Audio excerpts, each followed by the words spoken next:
Me llamo Beatriz Cano, soy estudiante de diseño gráfico de la Escuela de Artes Superiores y Diseño de Valencia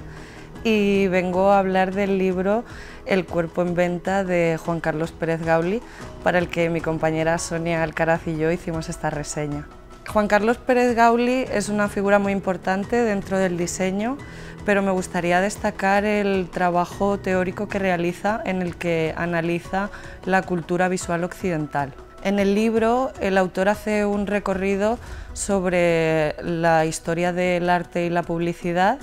en el que muestra la estrecha relación que hay entre ambas disciplinas y cómo éstas han definido la concepción que tenemos del cuerpo y la belleza en Occidente. Uno de los puntos fuertes del libro y que más interesante nos ha parecido es el carácter reivindicativo y la reflexión que el autor hace sobre la educación visual que tenemos, los estereotipos y los roles que concebimos en la sociedad,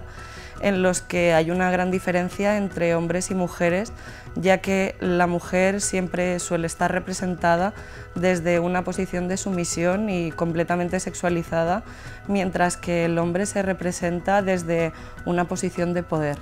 Recomendamos este libro a todas las personas interesadas en el mundo del diseño, pero sobre todo a los nuevos diseñadores, esas nuevas generaciones, ya que a pesar de que sí que hay una conciencia sobre estos temas, todavía se siguen mostrando estereotipos que no se ajustan a la realidad y todavía sigue habiendo una situación de desigualdad entre hombres y mujeres. Por lo tanto, todavía nos queda mucho trabajo por hacer.